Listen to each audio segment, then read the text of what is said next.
What's going on, guys? We're back with CCLP4. I just realized I forgot to get my stopwatch going. Okay, there it goes. Alright, so it's been a couple, well, not a couple, but it's been about a week since I've recorded. I've been very busy. I recently got a second job, so that one's been kind of keeping me busy and such. I've worked every day for the past week and a half, so not both jobs, though. It's been pretty nice. But anyway, figured I'd take the time to record stuff because I don't want to leave anyone hanging. So this is Ice in a Blender, the ice level that we decided to go with for the set. It's not one that did super well in voting.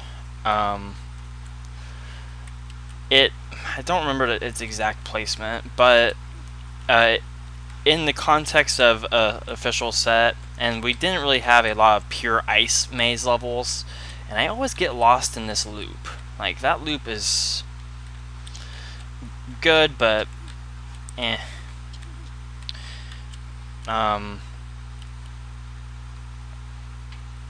Okay, where do I go from here? This way. And then I can do that. Yeah, it made sense to include this one because we didn't really have a whole lot of pure ice maze levels, so this was, I want to say, the highest rated one. We had a couple others to choose from. The one I can think of that I never really pushed for per se, but one I kind of wish I did push for a little was White Noise by Tyler. I think that was a great... Okay, cool. I think that was a great ice level. This did very well, not very well, but it did decently enough in voting to include it, and we kind of all agreed on it, so we decided to go with it, and it was by Jeffrey. Kind of one ice level that was kind of had that loss factor, which this level does very well, and it has a really consistent chip pattern, and just the overall layout of the level is really nice. It's, you know, sized perfectly and everything, and yeah. The time limit, it was originally a full 999 seconds, but of course we didn't really feel the need. This level needed that high of a time limit, so it was cut to 429 by Jeffrey's choosing. I don't remember the reasoning behind it. I don't think there was a reasoning. I think it's just a random number he wanted, or it was like multiple of 39 or something like that. I'm not sure, but that's what I remember. But yeah, that was a good ice level, and we're on It Suits the Purpose with Die by a Glider. So this level is a lot of fun. Its overall aesthetic is the suits of a standard deck of cards. So this is the spade room, and this next room is the heart. And I don't know, I tried optimizing this, or tried to confirm the bold on this in MS, and I'm missing something pretty big in this room because I'm pretty sure my diamond room is... Oh. I think I cooked the level. Yeah. I'm pretty sure my diamond bomb layout is decent. I know for a fact my spade and club chip collections are near perfect. I just settled for 98 and just let someone else get the confirm, which I want to say Andrew got it, if I'm not mistaken. But yeah, this level did it was just below the 149 margin. I think it was like 160-ish, and we felt the level was unique enough to include. I remember I specifically was pushing for it, and then I kind of got the rest of the staff to agree, and we ultimately included it. definitely adds some variety to the set, in my opinion, in both gameplay and aesthetics. I know that the designer of this proposed a completely different version of this level. However, we pretty much deemed it to be not allowed because it was very different to the one that was in voting, which is this version. He just made a couple of tweaks to it, I believe, and that was that. Added 10 seconds to the time limit for some reason. It was 170 initially, but oh well. And the gliders were originally walkers. I'm not sure why they were changed to gliders, but I'm kind of glad they were, because I think gliders are really underrepresented in this set, which is a shame. But that was by Zane Keeks, so that's his first level in CCLP4. And the designer of the other set I'm LPing. Shield your fortress with blocks, gliders, and fireballs to divert the 5 bugs into the bombs. So protect your fortress. This is one of those levels where I myself really liked when it was first designed. It was just one of those levels that really stood out, and was like really eager to see in the CCLP back when it was designed, which I don't remember when, but I was really eager to see it in the CCLP. So I'm really glad this got into the set. This did very well in voting.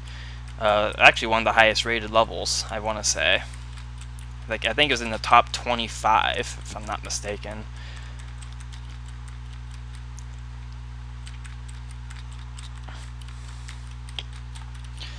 But yeah, the whole concept of this level is really well done. I mean, a lot of people, well, not a lot of people, but some people kind of question its execution to be a little excessive or too much. But I mean, honestly, I think this is one of those concepts where it kind of has to seem like it's exceeding its limits, just so the concept makes more sense. That being said, I do personally think this Force slide could have been a little shorter, but honestly, I like the length of it as it is. I think it's perfect for the level. So that's my personal opinion. It doesn't change my liking to the level whatsoever. So there was actually a change to this level, because one of the things that we took note of when we included this level in the set was a possible slide delay bust revolving around releasing the 5 bugs you need to get to the exit. Not necessarily a bust, but kind of make sure that the slide that we'll see here shortly gets completely covered up, and that a slide delay won't make it to where you don't need everything on the slide. I'm pretty sure the fix that was figured out does resolve that issue, but I'm not 100% sure. But that looks like it's everything, so we can just go ahead, load that last block up there, and go ahead and go to the fortress. And just hold this down. I might get an improvement on this level. So yeah, there was a trap added to the ring of the force floors. Okay, not much of an improvement, but that works. There was a trap added to the ring of the force floors to prevent this slide delay issue. I know that was presented in the CCBBC Skype group at one point, but that's why it was added. It was so to ensure that the whole ring of the force floors gets covered up. You still don't technically need it. I think you can afford to load up one less object on the force floor slide because of the ice tile, but I don't know. I prefer loading everything up. All right, split path.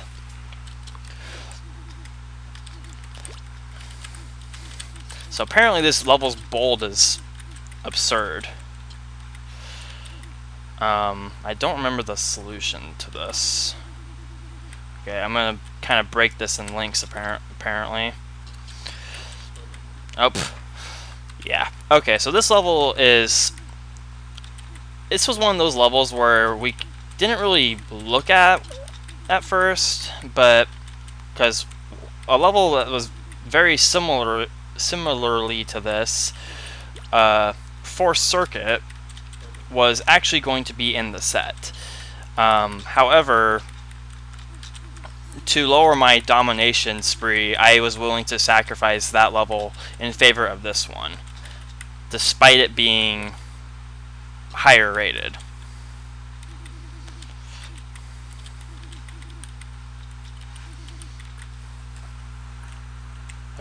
Apparently you don't need every block loaded onto this either, but...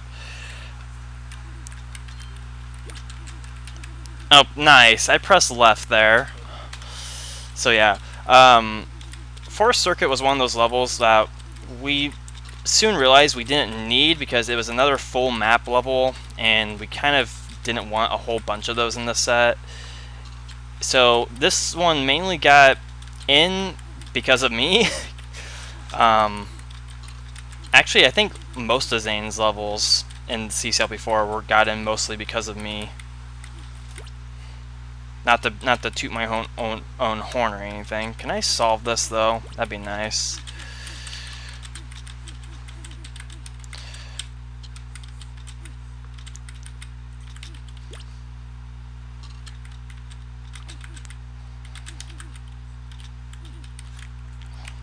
Oh, I guess I couldn't do it. Oh well. Oh yeah, you have to wait half a move for the headbanger rule to work.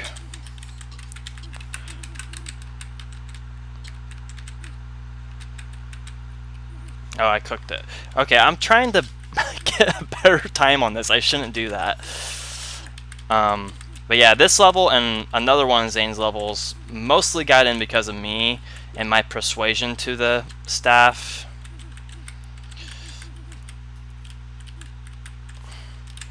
There we go. That's bold -8. Oh well. That's still a good improvement though. I'll take it. So yeah, split path was chosen instead of Forced Circuit due to the size, and just so there's a little bit more representation for Zane, because he had a lot of levels and he had a lot of levels submitted and in voting. So it was kind of a shame that I want to say he was the last designer represented in the set, because we had 20, and then we kind of, you know, everyone but me kind of seemed to like exclude Zane, which was a little strange. And then I started bringing up some of his levels in comparison to some of my own, or just ones that did good in voting in general. So Split Path and another one coming up were... I'm the one that kind of brought them to the table to be included. It was more of an argument between Forced Circuit and Split Path, like I said. And the other one was more or less a variety. I think it was also a size related thing as well, but we'll get to it when we get to that one. But It Suits the Purpose was considered by a couple other people, so I'm not alone in that. Match the animals to their ideal habitats. If I ran the zoo, can I run the ripoff zoo? That's for Tyler, by the way. So this level was one of the highest rated levels in voting. A lot of people seem to like this level a lot. I really like this level's concept, like, and the whole mechanism behind it too is pretty outstanding, I have to say. I don't remember. I think this is the bug. Yeah, just how this whole level works is pretty legit. For those that don't know, I'm actually oh, I didn't mean to release the blob. For those that don't know, I'm actually working on a little series of levels called CCLP4 Abridged, which is basically try to combine every level in this set into one whole level in a series, of course.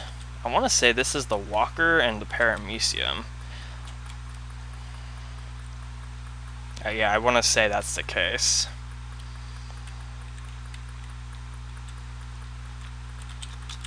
And use the ball as a partial post. But yeah, I'm working on the series called that. I'm currently at 6 parts completed. Part 6 includes levels 52 to 60. And I have to say, part 6 was probably the hardest one I've worked on, because 52 through 60 obviously includes this level, and this level took quite a bit of time to represent in a abridged series context. So, because I only had so much room to work with, and yeah, it was pretty challenging, but I think I did it some justice. I couldn't do all 9 monsters, of course. I only included 2.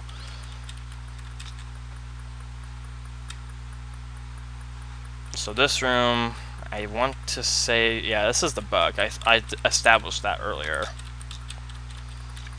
And then this room is the blob, the ball, and the teeth monster. Now, I don't need to block it up, but I'm going to do it anyway. So yeah, there's quite a bit of slide delay involved in this level, but it doesn't affect the level's solution, so I think it does pretty well.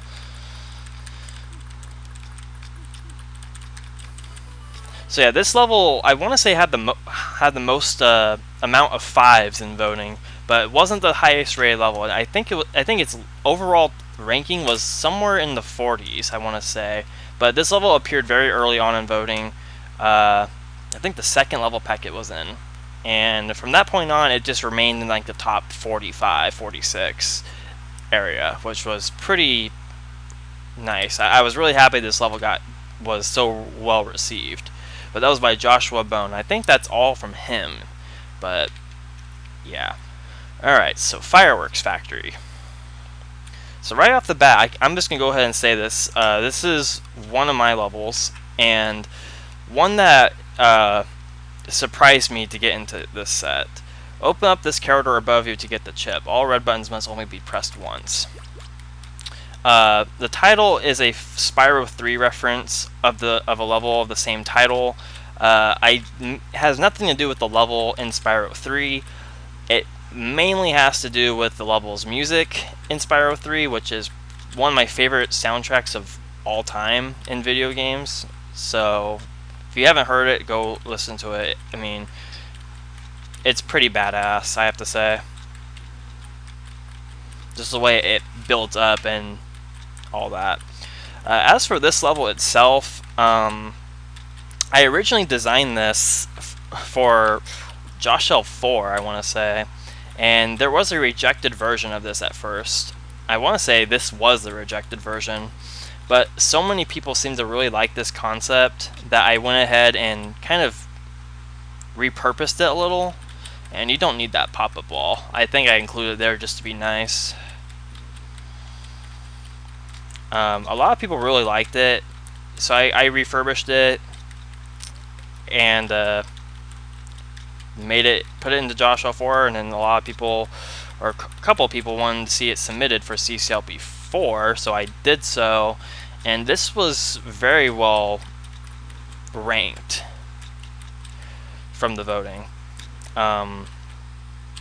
The level itself, though, I feel like I could have done a lot better with this concept. I think I could have made it a little bit more puzzling than what it is, because it's pretty straightforward, which isn't terrible, but I feel like I could have done it better, especially this room, how you press the red buttons automatically for the most part. I don't know, I might make a sequel to this someday, or make a better version of this level.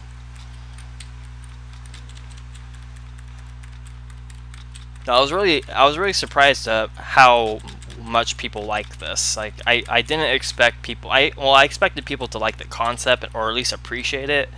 I didn't actually expect the level to be liked. But yeah, I do wish I did this a little better than what it is. The whole idea came about this whole ice slide in general. how to not block it off so you can get the chip. But yeah, just the whole layout of this level, it feels a little bit too obtuse in my opinion. And of course, who can forget that I shortened this bomb explosion bit just for Jeffrey. Though I kind of like that it has fewer bombs, because I think it had 13 originally. So I shortened it to 8 to be a little bit better, or less tedious. So now we have to go back through the factory again. Right off the bat, this level wouldn't work in Will's World due to how traps work in that game.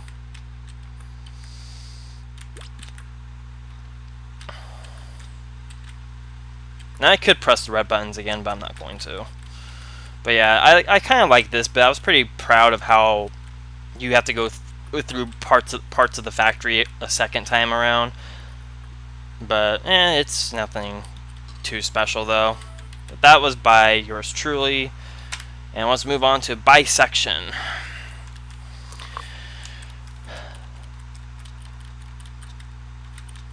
Okay, so no offense, but this is probably one of my least favorite levels in CCLP4. I like the whole idea with this. It's pretty cool. Like I can't deny how cool this level's idea is, but I can't help but feel like this is a little too predetermined, if for lack of a better way of putting it, meaning like this level comes across as you have choices of how to approach this maze, but there are still ways to cook it. And knowing the designer, I'm pretty certain that's not what the intent of it was. But that's just how I feel how this level is personally. I feel like there's a set path to this, even though it looks like you have a choice of how to approach it. It doesn't feel like you have a choice, I guess is how I'm saying it. I don't know. I think the execution is subpar, I suppose.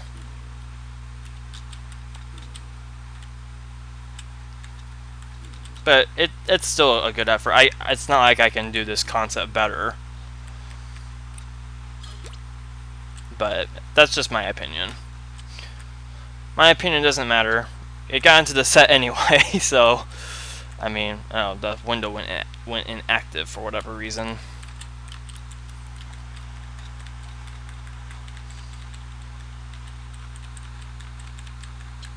Okay, I have one more chip to get, and I think that's on the other side. Over here. Okay.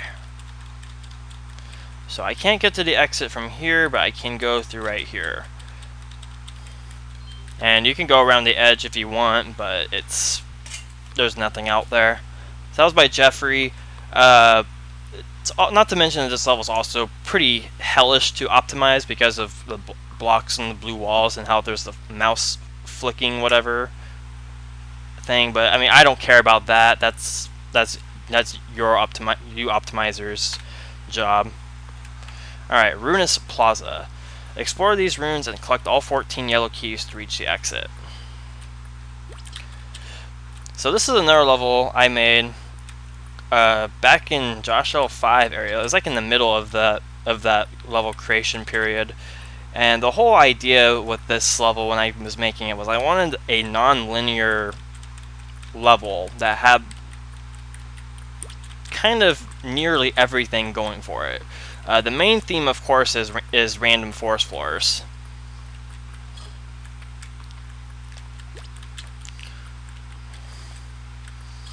Which I've kind of taken a liking to use quite a bit.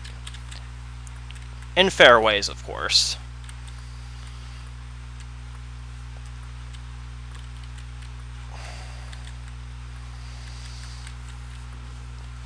So a couple things changed with this level for CCLP4. First things first, the title was changed. It was originally titled Spatial Runes, which was a reference, believe it or not, to a location of a fan-made Pokemon game that I recently played during the time I made this level. Okay, this is more strict than I anticipated. This level's layout, for the most part, is based on a floating plaza from CCLP3, but it's not exact. It was more of a template per se. Like, I used bits of the wall configuration from that level, but I kind of twisted it around to make it into my own. Looking back at it now, I'm not sure if that's a fair way to approach level design, but I still did it. I did it with a couple levels in this set, and all of which I enjoy, but that's, I don't know how other people feel about that. But yeah, I went with randomness as the whole theme with this level, with the random force at least.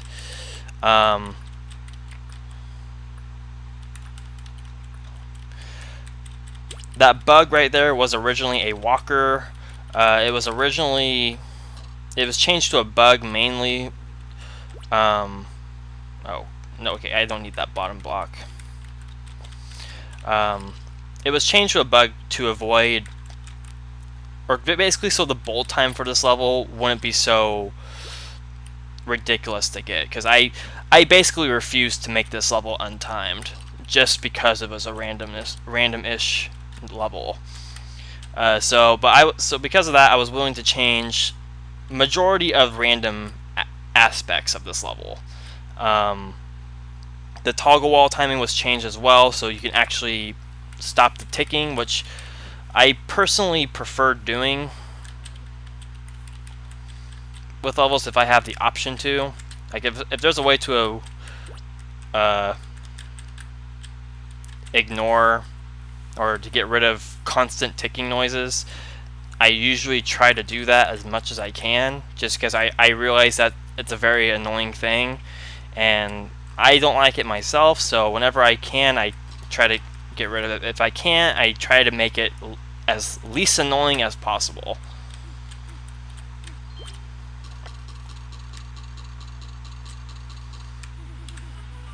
Okay, that would have been yeah, I'm not optimizing. I'm pretty content with my 329 on this. So that's Ruinous Plaza. Tyler actually came up with the level title. The title was changed because there's another level with runes in the title, so I kind of figured we weren't gonna have 2 runes in CCLP4. That would have been a little arbitrary. So I was willing to change it to something that wasn't so rune-ish related. So it kind of feels more like a open exploration level, which is what it is, which I really like. Plus, it kind of references CCLP3's wall template, which never really thought of until just now. So, all right, block pick. So another level that was renamed, and it was kind of didn't really have a choice because the original level's title was the same as CCLP3, blocking key. So, but I don't remember who came up with the title. I want to say no, Jeffrey did come with it, and this is his level, so yeah, Jeffrey did come up with it. I was thinking Andrew for whatever reason, but I think Andrew was the first to agree with it, and then I thought it was pretty cool, so I went with it too. But this is a pretty well executed puzzle. I really like it. It's well sized. I think it could have gotten away to be a tad bigger, but just so there's a little bit more room to maneuver the blocks. But that's honestly a nitpick. I have no harm in saying that. It is a nitpick. The level's still very strong as it is. Very well done. and one of the few that Marcus gave a 9 to, rating-wise.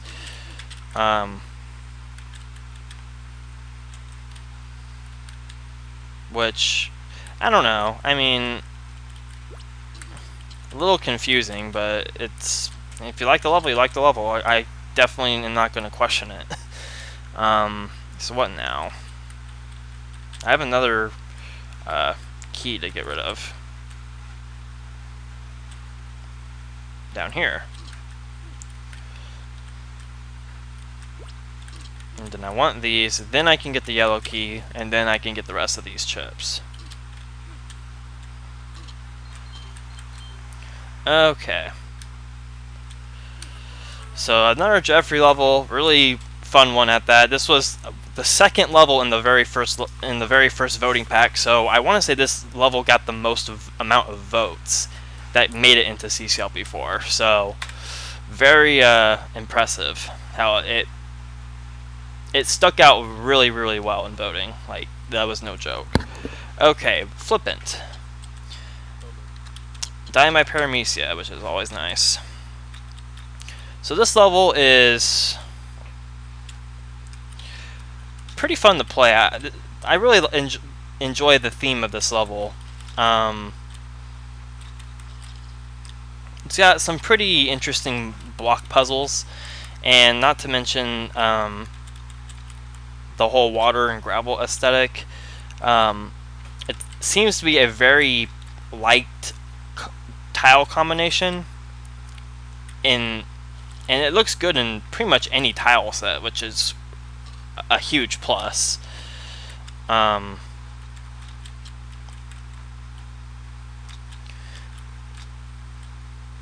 it's pretty small in size, so it was a pretty good pick for the set. And this little gimmick with the block usage here is pretty cool too. It's also a level I managed to confirm the bold on, since no one else did it, so I got away with confirming the bold, which was pretty fun to find.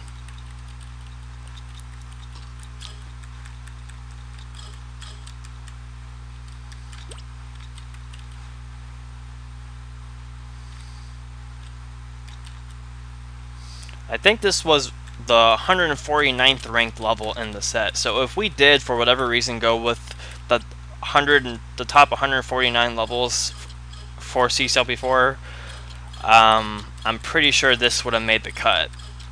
Just barely, though.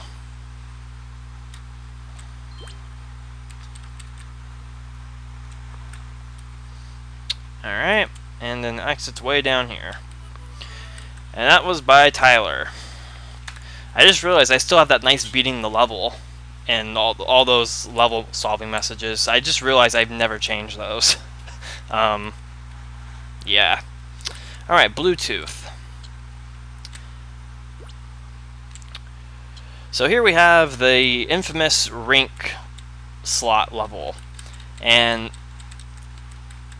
probably one of the very first levels that was pretty much guaranteed to be in CCLP4 after voting ended, just based off the decade message levels alone.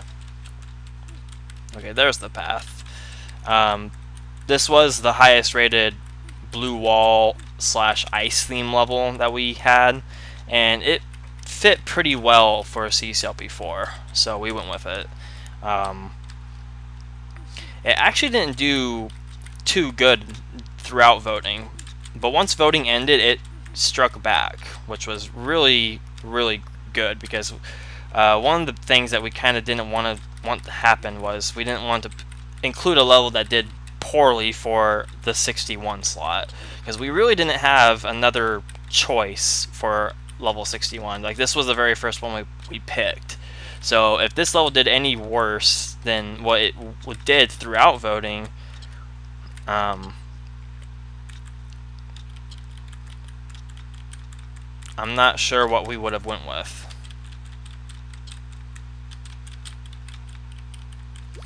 I think this was one of the first levels that anyone got bold on, which surprised me for a blue wall level.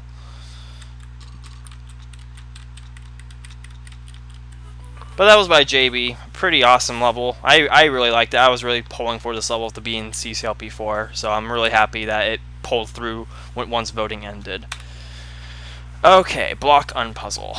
At the level start, no buttons are covered by blocks. You may want to make a map of their positions. I won't do that, but I do enjoy levels that semi-require use of a map. I don't know if I've said that before, but I can totally appreciate a level when it kind of encourages you to use a map.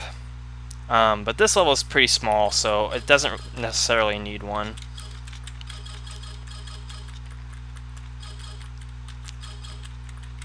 So there's that. I definitely need an improvement on this level, because for whatever reason I took my time solving this.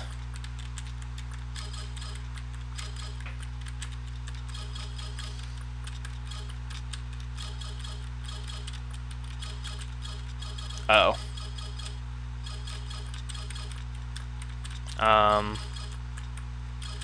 What am I missing here? Okay, there we go. I was gonna say, what am I missing? Okay. And then do that.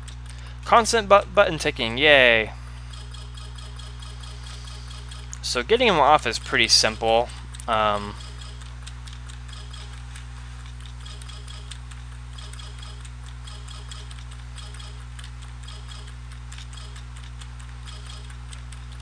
Kind of like this. I think I'll get a pretty decent improvement too.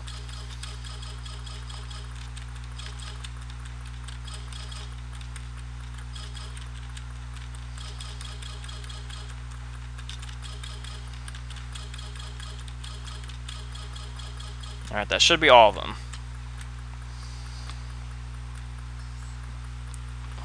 Alright, it looks like it. So now we can exit. Yeah, pretty good improvement. So that was block unpuzzle by Andrew. So a little fun fact, there was another level in voting that kind of struck back as well, that was kind of compared to this, but didn't do that good in voting, especially in comparison to this level. This at one point was the highest rated level. It was only for a short amount of time. I think it was like maybe 2 or 3 days, maybe 4. But for about 3 or 4 days, this level was the highest rated level at one point. I think it was like a week before voting ended too. But then I think it dropped down to like 15 or something like that.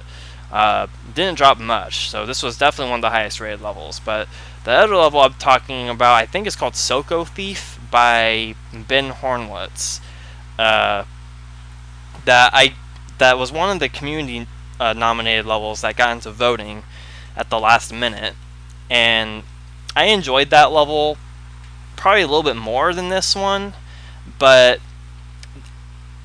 just as a custom level I enjoyed it, but as an official level I like this one better, if that makes any sense. Soko Thief was pretty strict, so I'm not sure if I really liked that one in comparison, but I'm not making any sense, am I? Like I said, whenever I take a break from recording and I come back to do it, I feel like I'm off in my commentary. Like, my commentary just makes no sense at all. I feel like I haven't really talked that much about any of these levels, but even though I've talked a lot, I was very silent on Flippant because I couldn't think of anything to say. I couldn't think of anything to say with Bluetooth either, other than the blue wall ice level comparison. One thing I did forget to mention back on Ice and Blender was I was really hoping my level called Snow Patrol would be the level 51 for CCLP4, but it did, I don't know why, but it did really bad in voting, and I'm having a hard time understanding why. Usually I can think of reasons why certain levels did bad in voting, but there's a couple like that one, I just don't understand why it did so terrible. It was very well sized, it was confusing, and it had a really decent or a very forgiving time limit, so I'm not 100% certain why it did as low as it did. But oh well, it was what it was. So I'm going to end it off here because I'm blabbering about random crap at this point. Hopefully, as I record a couple more videos, I can think of more things to talk about, and such, so on and so forth. But other than that, that should be everything. Like I said, Andrew's been watching these. He's been leaving additional comments to stuff I haven't mentioned. So anything I haven't said in this video or any other video of this LP I've been doing, he will cover anything else I missed. But other than that, that's all I can think of saying. So until then, guys, thanks for watching. And I'll see you guys for Punimic diversity events, if that's how you pronounce it. I'm not good with pronunciations that well and on certain words, so yeah.